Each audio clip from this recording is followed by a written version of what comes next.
मला न मानता मी पहिल्या आपल्या जो शब्द आहे हे बापा त्यांना क्षमा कर, कारण ते काय करतात हे त्यांना समजत नाही. त्यांना क्षमा कर. त्यांना या शब्दामध्ये काय अर्थ आहे? क्षमेचा शब्द आहे आणि ते कोण लोक आहेत ज्यांच्यासाठी प्रभू मध्यस्थी करीत आहे, आपल्या देह अवस्थेमध्ये आक्रोश करीत आहे आणि त्याची देह अवस्था त्याच्या धार्मिकतेमुळे स्वर्गामध्ये मान्य झालेली आहे.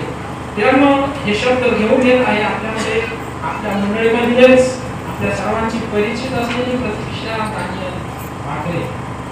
या बहिणीला विनंती आहे की तिने समजावं आणि ह्या वचनाचा उलगडा आमच्यासाठी करा. Please come on stage.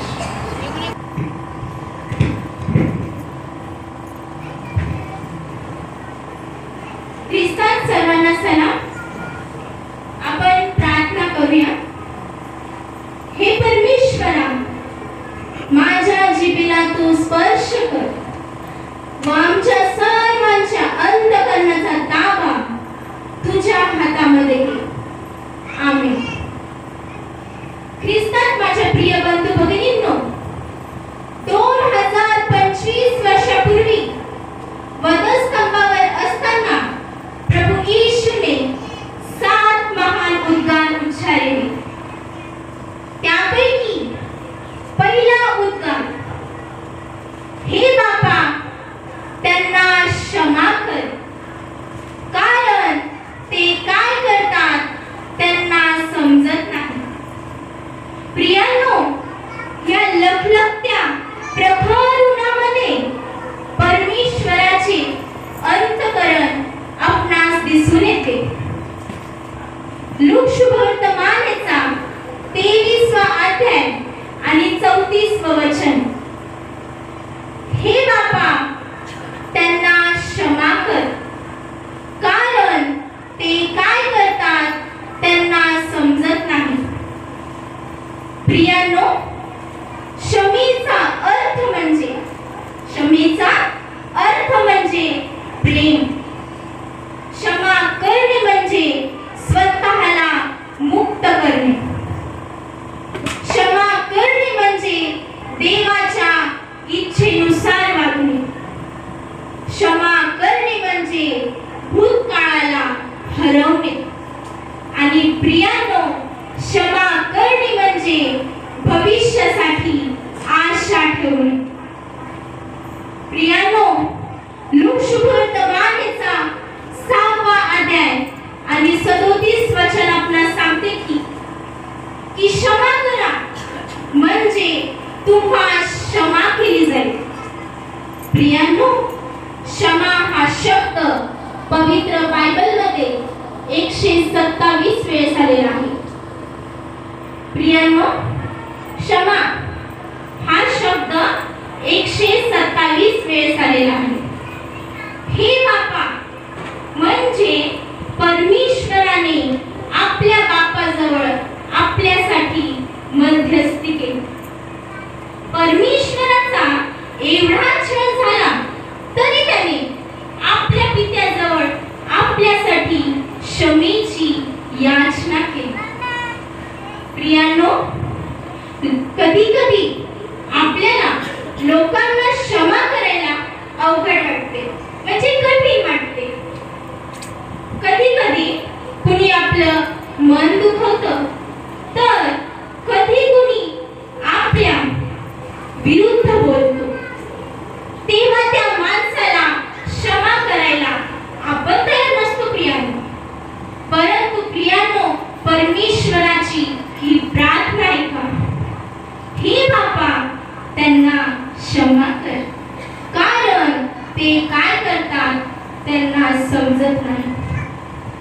प्रियांनो, परमेश्वर असा देखील म्हणू शकत होता की हे बापा त्यांचा न्याय कर, त्यांना शिक्षा दे. अशी प्रार्थना प्रियांनो परमेश्वराला करता आली असती. असंख्य देवदूताच्या सैन्याला बोलवून त्यांनी स्वतःची सुटका करून घेतली असती. परंतु प्रियांनो, परमेश्वराने प्रीतिपूर्ण अंतःकरणाने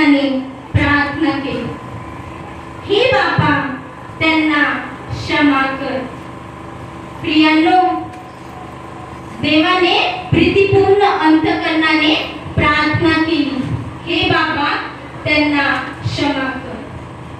प्रियांनो, आज आपण इथे बसलेलो आहोत. आपल्याला सर्वांना माहिती आहे की क्षमेचा उद्गार खूप महान आहे.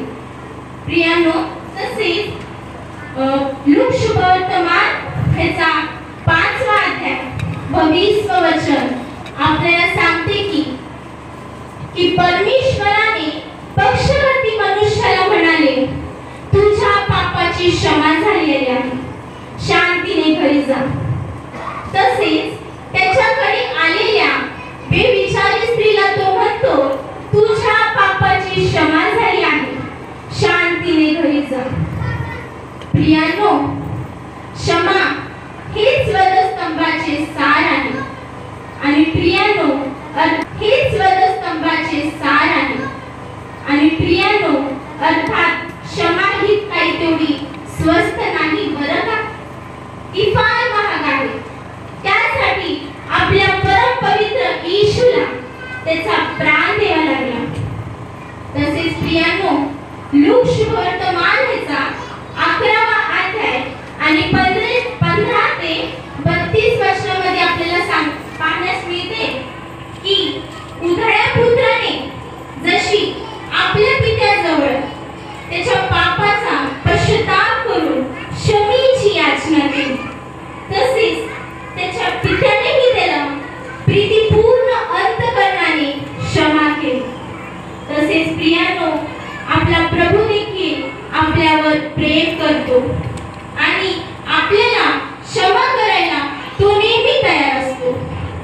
आपण जर आपल्या पापांचा पश्चाताप केला, क्षमा मागितली, तर निश्चितच प्रभू तुम्हाला आणि मला क्षमा करेल. प्रियांनो, देवाचे प्रेम आपल्यावर किती मोठे आहे हे या उधळ्या पुत्राच्या दाखल्यातून आपल्याला दिसून येते. प्रियांनो, पंत पिलाताने परमेश्वराचा काही एक गुन्हा नसताना देखील त्या वधस्तंभावर असह्य असे मरण दिले. कारण असे होत नाही तर शास्त्रलेख पूर्ण होत नाही. येशूच्या मरणाद्वारे तारणाचा मार्ग व सार्वकालिक जीवनाची दारे उघडली जाणार होती. प्रियांनो, आज मला तुम्हाला ख्रिस्तामध्ये एकच विनंती आहे की ह्या उत्तम शुक्रवारच्या दिवशी आपण पश्चाताप करून दयेची भीक मागूया व सार्वकालिक जीवन, सुखलोक व तारण येशूद्वारे मिळण्यासाठी प्रयत्न करूया. प्रार्थनेत तत्पर राहूया. निश्चितच माझा विश्वास आहे की परमेश्वर तुम्हाला आणि मला क्षमा करून सुख लोकात घेऊन जाईल. हे 2 शब्द बोलण्यासाठी बाळक साहेबांनी, वडीलधारी मंडळींनी व आपण सर्वजणांनी मला ही गोड संधी दिली, त्याबद्दल मी आपल्या सर्वजणांचे मनापासून आभार मानते. आमेन.